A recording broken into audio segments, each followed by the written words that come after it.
Question number 8. The value of the car at the beginning of a year is 10% less than the value of the car at the beginning of the previous year. If the car is valued at 1,45,800 on 1st January 2000, what was its value on 1st January 1997? है ना, यही बोला गया। अब इसका कहने का मतलब क्या, देखो बिल्कुल इसने क्या किया है, कॉम्प्लिकेटेड कर दिया है क्वेश्चंस को, लेकिन क्वेश्चन अगर हम समझ पाए तो बहुत क्या है, आसान है। क्या है, बहुत आसान क्वेश्चन है। अब देखो इसने बोला है कि मान लो ये क्या है, किसकी बात की गई है, 1 जनवरी 1997, 1 जनवरी 1997 यही बोला गया है, 1 जनवरी। फिर उसके बाद 2000 की बात की गई है, 2000 में कितनी थी उसकी वैल्यू, 1,45,800 रुपए, 97 की पूछी थी उसने। अब ये क्या होगा, 1 जनवरी, एक साल पहले चले हम लोग, 1998 हो गया, बाद में चल रहे मतलब पहले जाके देखना है ना हमें। फिर 1 जनवरी 1999, फिर 1 जनवरी 2001। अब यहां पे कीमत कितनी होगी ये हमें दी गई है, कितनी है, 1,45,800 रुपीज, 1,45,800 रुपए। अब हमसे बोला गया है कि the value of the car at the beginning of a year, मान लो इस ईयर की बात करें, beginning of a year is 10% less than the value of the car at the beginning of the previous year. मतलब beginning कब होती है साल की, 1 जनवरी को होती है बिगिनिंग। अब बोला गया है कि मान लो यहां पे हम देख रहे हैं कीमत उसकी, तो यहां से कितनी कम हो गई, 10% कम हो गई ना, जितनी पहले थी उससे 10% कम हो गई, जितनी पहले थी उससे 10% कम हो गई। मतलब 3 साल के लिए डिक्रीमेंट हो रहा है 10% का, 10% डिक्रीमेंट हो रहा है, 10% डिक्रीमेंट हो रहा है, 10% डिक्रीमेंट हो रहा है। मतलब ये जो 10% डिक्रीमेंट होने के बाद इसकी वैल्यू क्या है, 1,45,800 रुपए डिक्रीमेंट होने के बाद। इसका मतलब यहां पे जो वैल्यू रहेगी 1,45,000 से ज्यादा रही होगी। बात समझ में आ गई। अब क्या करें हम लोग, कैसे करेंगे, देखो P equal to P naught, rate same है, 1 + R/100 अगर हम लगा दे तो यहां से वैल्यू हम निकाल सकते हैं। ये किसकी वैल्यू है, P की वैल्यू है फाइनल। अब फाइनली कितनी हो गई, फाइनली कितनी हो गई डिक्रीमेंट के बाद, 1,45,800 रुपए फाइनली। पहले कितनी थी हमें नहीं पता है, हम लोग पहले पे जाके बैठ गए। 1 जनवरी 1997 को हम देख रहे हैं कि डिक्रीमेंट हो रहा है कि इंक्रीमेंट हो रहा है, पहले पे जाके बैठ जाओ। अब फाइनल क्या है हम लोगों के पास, इनिशियल क्या है नहीं पता, फाइनल है 1,45,800, 3 बार 10% का डिक्रीमेंट होने के बाद। अब डिक्रीमेंट हो रहा है तो 1 - 10/100 टू द पावर 3, 3 बार हो रहा है, कितना हो जाएगा ये P नॉट, ये हो जाएगा 9/10 क्यूब, 1,45,800। ठीक है। अब देखो ये 9 से डिविजिबल हो रहा है क्या, ये 9 से डिविजिबल होगा क्या, यहाँ पे ये हो जाएगा डिविजिबल। एक काम करते हैं, क्यूब रूट न लेते हुए हम लोग क्या करते हैं, डायरेक्ट मल्टीप्लीकेशन कर दें। अगर ऐसा किया हमने तो क्या हो जाएगा, P नॉट ये हो जाएगा 1,45,800 इंटू ये 10 की पावर 3 ये हो जाएगा, डिवाइडेड बाय 81 इंटू 9। अगर 9 से डिवाइड करें पहले, है ना, या फिर पूरा ही डिवाइड कर लेते हैं एक साथ, 729 से डिविजिबल करना है किसे, 1458। ये तो 2 टाइम्स डायरेक्टली दिख रहा है, 2 टाइम्स, तो ये आ जाएगा 200। तो P नॉट कितनी आ जाएगी, 200, 2 लाख रुपए। इसकी कीमत कितनी होगी, पहले इसकी कीमत कितनी होगी, 2 लाख रुपए। बात समझ में आ गई, 2 लाख रुपीस। क्लियर है बात। लैंग्वेज को बस समझना है, ये लैंग्वेज थोड़ी सी कॉम्प्लिकेटेड दी गई है। अगर हमने लैंग्वेज को पकड़ लिया तो हम लोग क्वेश्चन को आसानी से सॉल्व कर पाएंगे। किया कुछ नहीं है, देखो यही फॉर्मूला लगाया है और यहाँ पे फाइनल वैल्यू हमें पता है 2000 में, इनिशियल वैल्यू हमें नहीं पता है 1997 में। डिक्रीमेंट हो रहा है हर साल, तो यहां से कितना हो जाएगा इनिशियल वैल्यू, 2 लाख रुपए। बात समझ में आ गई। Question number 9, a businessman's earning increases by 25% in 1 year but decreases by 4% in the next year। मतलब एक बिजनेसमैन है, उसकी जो अर्निंग्स है, जो इनकम है, वो पहले साल में क्या हो जाती है, इंक्रीज होती है 25% से, लेकिन अगले साल 4% से डिक्रीज हो जाती है।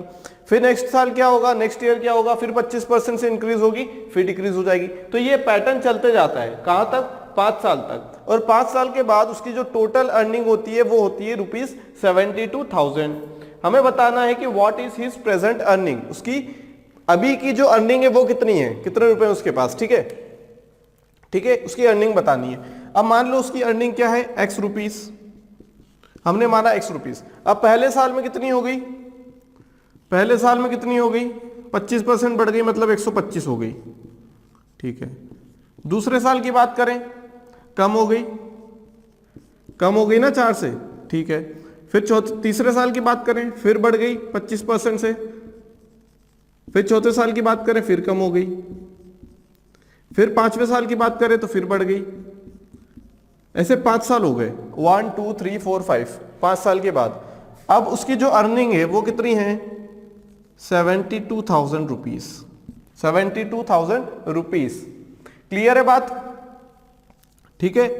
अब कैसे सॉल्व करना है, 25 5/4 कितना हो जाएगा, ये 5/4, और ये कितना हो जाएगा, ये हो जाएगा 20, और ये हो जाएगा 4 24, और ये हो जाएगा 6/5, 6/5, मतलब इसकी वैल्यू आ गई 6/5, इन दोनों की वैल्यू भी 6/5 आ जाएगी, और इनकी 5/4 आ जाएगी, है ना।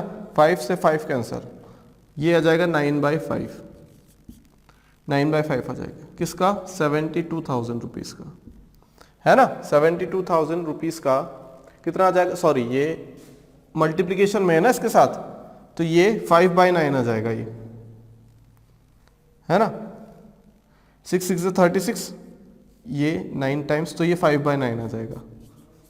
ये कितना आएगा, 8,000 कितना आ जाएगा, कितने रुपए, 4,000 रुपए, 40,000 रुपए। B is the answer. Clear है बात, कुछ नहीं है, बस पहले साल में 25% बढ़ा तो 125/100, दूसरे साल में 4% से कम हुआ तो 96/100। फिर ये इन सभी को सॉल्व करने के बाद कितना आएगा, 72,000, और पहले कितना था, X था। सभी को सॉल्व करेंगे तो आंसर कितना आ जाएगा, 40,000 rupees. Question number 10, the price of a flat costing ₹70 lakh depreciates at the rate of 20% per annum, in how many years will its cost be reduce to 35,84,000, 35,84,000। Clear, कैसे करना है, देखो यहां पे हमसे क्या पूछा गया है, टाइम पूछा गया है। क्या क्या गिवन है, फाइनल प्राइस गिवन है, डिप्रिसिएशन के बाद वाली प्राइस गिवन है, और कितने रेट से डिप्रिशिएट हो रहा है ये गिवन है। अब हमें टाइम निकालना है। अगर हम सोचें कि हम लोग जैसे करते थे कि इनिशियल वैल्यू में क्या मल्टीप्लाई कर दें हम लोग, जितनी बार नंबर ऑफ ईयर्स गिवन है उतनी बार डिप्रिसिएशन कर दें तो फाइनल प्राइस आ जाएगी, इसी टाइप से करते आ रहे थे। लेकिन यहाँ पे हमें फॉर्मूले का यूज करना पड़ेगा, क्योंकि अगर हम इस टाइप से लिखते हैं तो हमें ये नहीं पता है कि कितने नंबर ऑफ ईयर्स के लिए हम लोग क्या करने वाले हैं, डिप्रिसिएशन करने वाले हैं। हमें फाइनल और इनिशियल प्राइस पता है, तो हम लोग फॉर्मूले का यूज करेंगे। अब फॉर्मूला क्या है, P = P0 1 + R/100। बात क्लियर। अब देखो यहां पे हम लोगों से क्या पूछा गया है, हम लोगों से पूछा गया है टाइम। क्या पूछा गया है, टाइम। हमें पता है कि फाइनल प्राइस क्या है, हमें इनिशियल प्राइस भी पता है, हमें रेट ऑफ डिप्रिसिएशन भी पता है, तो क्या हम टाइम निकाल सकते हैं, यहां से बिल्कुल निकाल सकते हैं हम लोग। लेकिन अगर हमारे पास यहाँ पे जो रेट है वो हमें नेगेटिव में रखना पड़ेगा, क्योंकि डिप्रिसिएशन हो रहा है। अगर ग्रोथ होती तो पॉजिटिव रखते। दूसरी बात कि अगर हमारे पास यहाँ पे रेट निकालने की बात आ जाती और हमें क्या दे दिया जाता, टाइम दे दिया जाता। अगर उल्टा कर दे, हम लोगों को यहाँ पे रेट गिवन है और टाइम निकालना है, अगर टाइम गिवन होता और रेट निकालना होता तब हम क्या करते, यहाँ पे जो डिप्रिसिएशन है हमें एक्चुअल में रेट का जो वैल्यू है 20% वो हमें गिवन है, डिप्रिसिएशन हो रहा है तो हमने नेगेटिव साइन लगा दिया। लेकिन अगर टाइम गिवन होता, डिप्रिसिएशन का रेट निकालना होता पर एनम, तब हम लोग क्या करते, तब जो हम लोग आर लिखते ना यहाँ पे, तो उसके साथ नेगेटिव नहीं लगाते, उसके साथ नेगेटिव नहीं लगा सकते। हमने पढ़ा है कि अगर हमारा डिप्रिसिएशन हो रहा है एक्चुअल में तो वो अपने आप नेगेटिव साइन के साथ आ जाएगा, है ना, जो रेट आएगा वो अपने आप नेगेटिव साइन के साथ आ जाएगा, तब हम बोल सकते थे कि डिप्रिसिएशन हो रहा है। दिख हमें रहा है लेकिन हमें साइन नहीं लगाना है। बात समझ में आ गई, क्लियर है। अननोन की वैल्यू के साथ हमें साइन नहीं लगाना होता है कभी भी, कभी भी कुछ भी हो, भले ही हमें पता है रिड्यूस हो रही है वो क्वांटिटी, फिर भी हमें नहीं लगाना है। अगर अननोन है तो यहाँ पे नोन है इसलिए हम लोग साइन लगा देंगे। यहाँ पे क्या है हम लोगों के पास फाइनल प्राइस कितनी है 35,84,000, ठीक है। इनिशियल वैल्यू कितनी है 70 lakh multiply by 1 plus rate कितना है, डिप्रिसिएशन हो रहा है तो हम लोग नेगेटिव रेट लिखेंगे to the power T. Time हमें निकालना है, 30 से 30 कैंसिल, कितना आ जाएगा ये 3584 divided by 70000 is equal to, ये कितना हो जाएगा यहाँ से अगर देखें हम लोग तो ये आ जाएगा 1/5, 5 माइनस 1 कितना हो जाएगा 4, मतलब 4/5 टू द पावर टी। अब हमें LHS में भी क्या बनाना पड़ेगा 4/5 बनाना पड़ेगा। अब क्या ये कैंसिल हो रहा है 7 से, बिल्कुल हो रहा है। कितने टाइम्स होगा ये, कितने टाइम्स होगा 7 5 से 35, 1 जा 2, 5 1 2 और ये 1 0 0 0।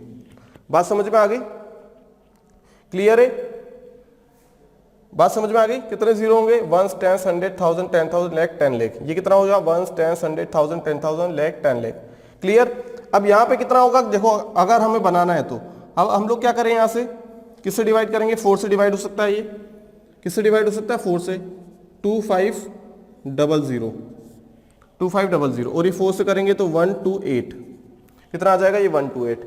फिर से डिवाइड कर सकते हैं क्या हम लोग, यहाँ से एक काम करते हैं ऐसे रहने देते हैं और इसे 2 की पावर में बना लेते हैं, या फिर एक काम करते हैं 4 की पावर में रहने देते हैं और ये 4 की पावर कितनी हो जाएगी, 4 की पावर कितनी होगी, ये हो जाएगा हम लोगों के पास 32, 4 से अगर करें और ये 4 से करें तो 625 कितना 625, मतलब यहाँ पे कितना आ गया 32 डिवाइडेड बाई 625, फर्दर कैंसिल कर लिया हमने तो, क्लियर। अब ये कितना आ जाएगा 4/5 टू द पावर टी।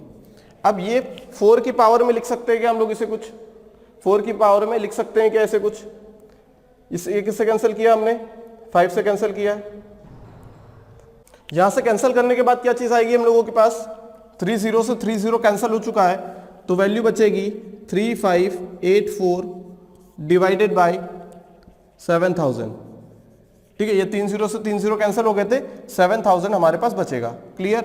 यहां बचेगा हम लोगों के पास 4/5 टू द पावर टी, बात क्लियर। अब फर्दर अगर ये सॉल्व करें 7 से डिवाइड करके तो 7 5 जा 35, 1 जा 7 और ये 2, ये आ जाएगा 1000, बात क्लियर। अगर इसे 5 की पावर बना सकते हैं क्या हम लोग, 5 की पावर बना सकते हैं क्या, नहीं बना सकते, हम लोग फर्दर कैंसिल करेंगे, 4 से अगर डिवाइड हो जाएगा तो कर देंगे 250, 4 से डिवाइड किया, ये आ जाएगा 128, कितना आ जाएगा ये 128 आ जाएगा। फिर सॉल्व करेंगे इसे तो कितना आ जाएगा, ये 2 से डिवाइड करेंगे तो 125 और इसे 2 से डिवाइड करेंगे तो आ जाएगा 64 और ये 4/5 है हम लोगों के पास टू द पावर टी। क्या हम 64 को 4 की पावर में कुछ लिख सकते हैं और 125 को 5 की पावर में कुछ लिख सकते हैं क्या, बिल्कुल।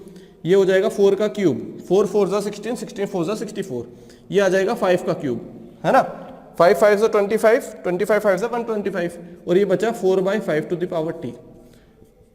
फाइनली अगर हम देखें तो ये 4/5 टू द पावर 3 है और यहाँ पे 4/5 टू द पावर टी है।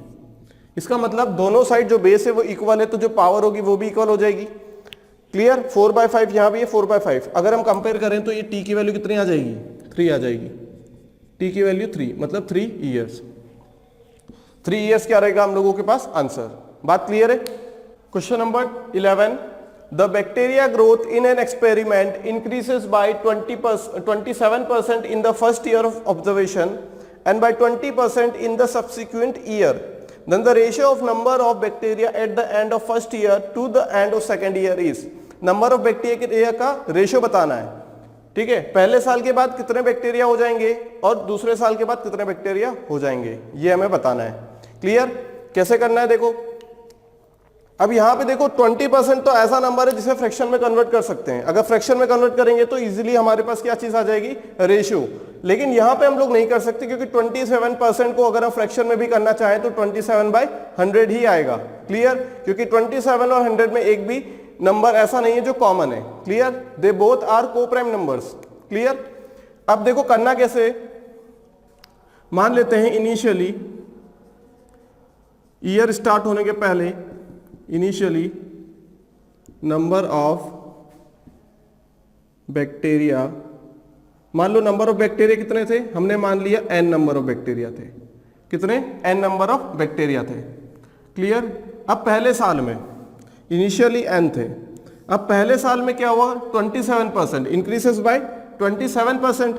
इसका मतलब अगर हम शुरू में 100 मान लें, शुरू में, क्योंकि यहाँ पे हमें रेशो से कोई मतलब नहीं है, क्यों मतलब नहीं, परसेंटेज से कोई मतलब नहीं है, क्यों, क्योंकि यहाँ पे 27/100 ही आएगा रेशो, या तो परसेंटेज में कर ले या रेशो में कर ले, इससे अच्छा हम लोग रेशो में कन्वर्ट कर लेंगे। इसे कितना हो जाएगा 27% से इंक्रीज हो गया, मतलब ये फर्स्ट ईयर के एंड में, फर्स्ट ईयर के एंड में पहले साल खत्म होते होते कितने हो गए 100 से 127, क्योंकि 27% बढ़ गए 100 के ऊपर तो 127 हो गए। इसके बाद यहां सेकेंड ईयर के एंड में, दूसरे साल के एंड में, सेकेंड ईयर एंड, दूसरे साल की खत्म होने पर कितने हो गए and by 20% in the subsequent year. अब 20% को हम लोग कर सकते हैं, 20% को कर सकते हैं। 20% क्या होता है, 20% होगा 1/5। इंक्रीजेस की बात हो रही है ना, इंक्रीज हो रहे हैं तो 6/5 हो जाएगा, 6/5। देखो रेशियो दिख रहा है 6/5, ऑब्वियस सी बात है ये रेशियो आएगा, क्योंकि 127 का 6/5 हो जाएगा, ये 127 का 6/5 हो जाएगा रेशियो। बात समझ में आ गई। शुरू में 100 था, ये एक साल हो गया, एक साल के खत्म होते होते 27% बढ़ोतरी हो गई, इंक्रीज हो गए, कितने हो जाएंगे 127 हो जाएंगे। फिर दूसरे साल में इसका कितना बढ़ जाएगा 20% बढ़ेगा, मतलब 1/5 बढ़ेगा, तो हो कितना जाएगा 1 + 1/5 मतलब 6/5 हो जाएगा। तो यहाँ पे हम लोगों को देखा कि 20% को हम लोग कन्वर्ट कर सकते हैं फ्रैक्शन में, तो हमने फ्रैक्शन में कन्वर्ट कर लिया। अब यहाँ से देखो बोला क्या गया है, number of bacteria at the end of first year, number of bacteria at the end of first year to the end of second year, है ना। Bacteria at the end of first year, end of first year, ये end of है, ठीक है, to the bacteria second year. First year के खत्म होते होते 127 थे और सेकेंड ईयर के खत्म होते होते 127 इंटू कितना 6/5, कितना हो जाएगा ये 5/6। आंसर क्या आएगा 5/6। बात क्लियर है कैसे किया। देखो 27% इंक्रीमेंट हो रहा है एक साल में, कर दिया 100 से 127, फिर 20% का इसके ऊपर हो रहा है तो कर दिया 6/5। इसका मतलब वही तो है, 20% बढ़ गया मतलब 1.2 टाइम्स हो गया, 6/5 मतलब क्या होगा 1.2, एक ही बात है। रेशो लिया तो यहां से क्या हो गया, फर्स्ट ईयर के एंडिंग में 127 और सेकेंड ईयर के एंडिंग में 127 मल्टीप्लाई बाय 6/5, कितना आ जाएगा ये answer. First year to the end of second year, first year to the end of second year कितना आ जाएगा रेशियो 5:6।